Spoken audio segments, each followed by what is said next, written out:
Assalamu alaikum wa rahmatullah la famille. Aujourd'hui nous allons parler de l'histoire du prophète Elias. Bismillah.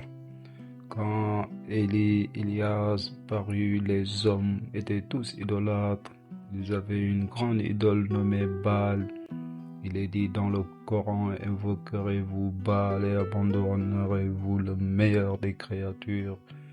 Sourate 37, verset 125. Voici comment on rapporte la généalogie d'Elias. Élie, fils de Yassine, fils de Phinehas, fils de Éléazar, fils d'Aaron, fils d'Imran. Dieu envoya donc Elias vers eux, afin qu'il les détournait de l'idolâtrie et qu'il les ramenât au Pentateuque et à la loi de Moïse, et qu'il les y confirmant. Quelques-uns disent que Baal était le nom d'une femme belle de visage que les Israélites adoraient, de même que leur roi. Quand Elias vint pour les détourner de l'idolâtrie, le roi crut en lui, mais les habitants ne crurent pas. Cependant, le roi ne pouvait faire périr toute la ville.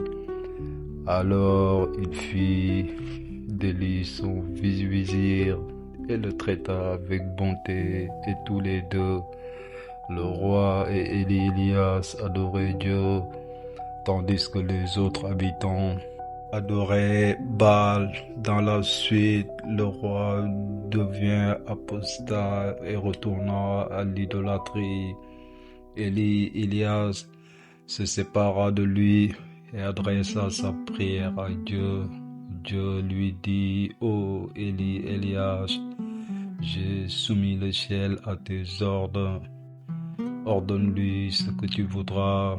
Élie dit: ô Seigneur, retiens la pluie. La pluie cessa.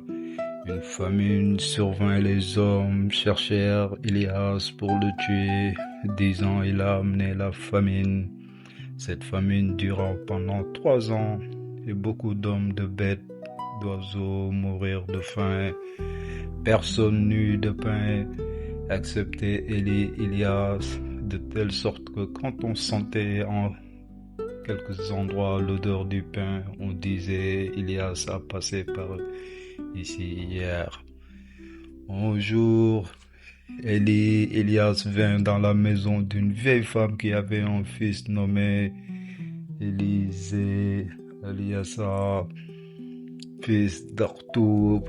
Tous les deux se plaignaient de la faim.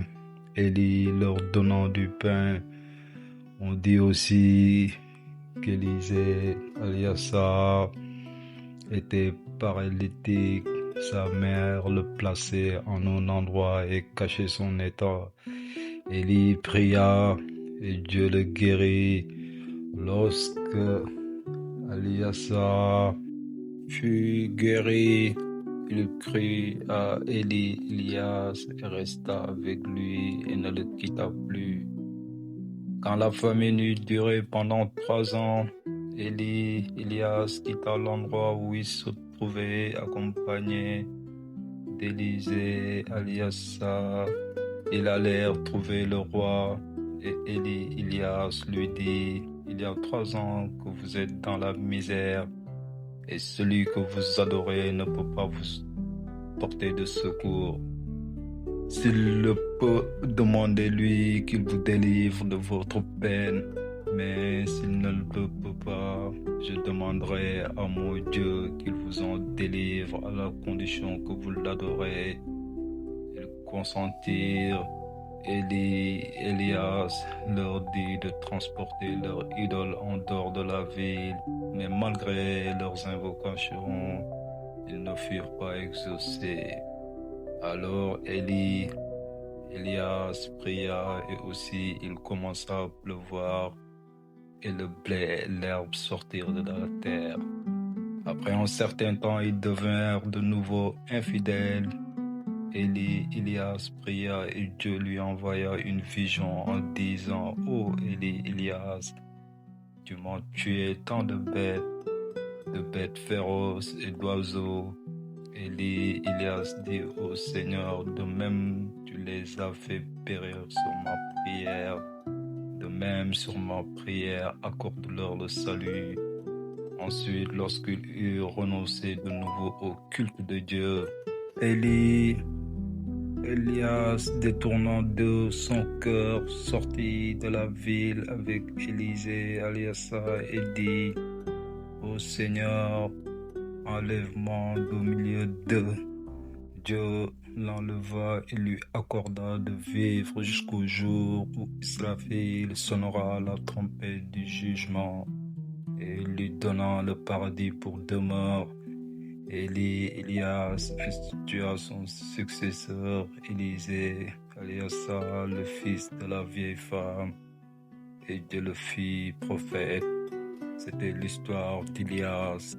Et alaykoum salam wa rahmatullah, chers frères et sœurs, pour une nouvelle page sur l'histoire d'Élisée Aliasa. Salam alaikum wa rahmatullahi wa barakatuh.